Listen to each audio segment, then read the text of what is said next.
La restauration face à la crise du coronavirus. Les fast-foods, l'Orca belge est frappé de plein fouet par le coronavirus. Les annonces de fermeture totale et temporaire se multiplient sur Internet, alors que les plats à emporter et les livraisons sont toujours autorisés, avec des consignes de sécurité à respecter. Pourquoi ces arrêts? Et qui continue ces activités? Le Conseil national de sécurité, CNS, s'est de nouveau réuni ce mardi 17 mars pour décider des nouvelles mesures à mettre en place afin de lutter contre la pandémie du Covid-19. La décision prise est le confinement de la Belgique jusqu'au 5 avril. Seuls les déplacements à l'essentiel sont autorisés, santé, nourriture, banque, pharmacie, poste, essence, aide aux gens dans le besoin. En ce qui concerne l'Orca, la livraison et le takeaway restent permis. Néanmoins, beaucoup d'établissements ont du mal à suivre. On fait le point.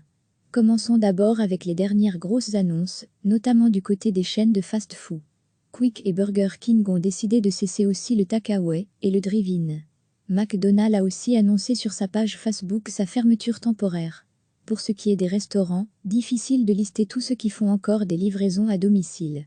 Chacun fonctionne au cas par cas, et ceux qui poursuivent pourraient changer encore d'avis. En effet, certains restaurateurs qui avaient choisi au lendemain du Conseil de sécurité du 12 mars de travailler autrement, afin d'écouler leur stock ont fait depuis marche arrière.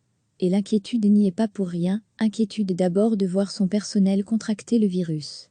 Au fur et à mesure que les dernières informations tombent, la sécurité devient la priorité. Inquiétude ensuite de perdre le droit passerelle, aide en cas de cessation d'activité. Pour les indépendants, début de semaine, la rumeur courait que celui-ci ne pouvait pas être demandé si l'établissement restait ouvert pour du takeaway. Or, Luc Méclair, le droit passerelle est octroyé en cas de fermeture totale ou partielle durant les mois de mars et avril 2020 suite à la crise sanitaire. De son côté, l'AFSCA s'est engagé lundi à soutenir les établissements Orca qui veulent proposer un service traiteur ou de livraison à domicile. L'AFSCA n'exigera en effet aucune demande d'enregistrement de cette nouvelle activité.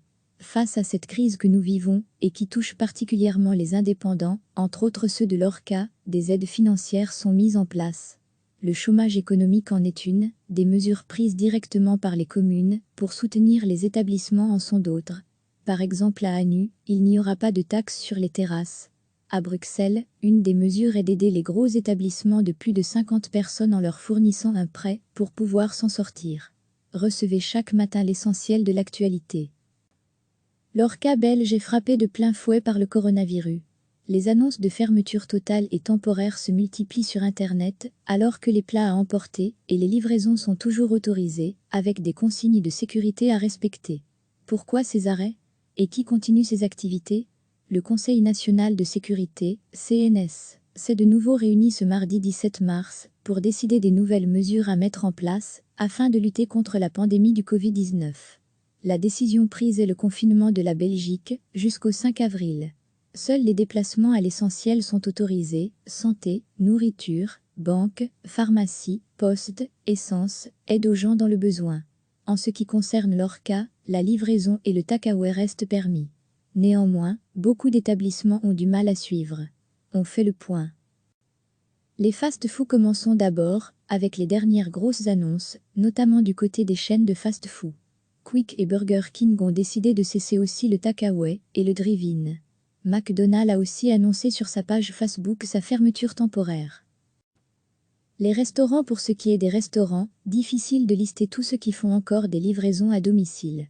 Chacun fonctionne au cas par cas, et ceux qui poursuivent pourraient changer encore d'avis. En effet, certains restaurateurs qui avaient choisi au lendemain du Conseil de sécurité du 12 mars de travailler autrement, afin d'écouler leur stock ont fait depuis marche arrière.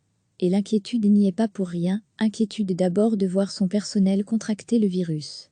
Au fur et à mesure que les dernières informations tombent, la sécurité devient la priorité. L'inquiétude ensuite de perdre le droit passerelle, aide en cas de cessation d'activité. Pour les indépendants, début de semaine, la rumeur courait que celui-ci ne pouvait pas être demandé si l'établissement restait ouvert pour du takeaway. Or, Luc Méclair, le droit passerelle est octroyé en cas de fermeture totale ou partielle durant les mois de mars et avril 2020 suite à la crise sanitaire. De son côté, l'AFSCA s'est engagé lundi à soutenir les établissements Orca qui veulent proposer un service traiteur ou de livraison à domicile. L'AFSCA n'exigera en effet aucune demande d'enregistrement de cette nouvelle activité. De bonnes nouvelles pour les indépendants face à cette crise que nous vivons, et qui touche particulièrement les indépendants, entre autres ceux de l'ORCA, des aides financières sont mises en place. Le chômage économique en est une, des mesures prises directement par les communes, pour soutenir les établissements en sont d'autres. Par exemple à Anu, il n'y aura pas de taxe sur les terrasses.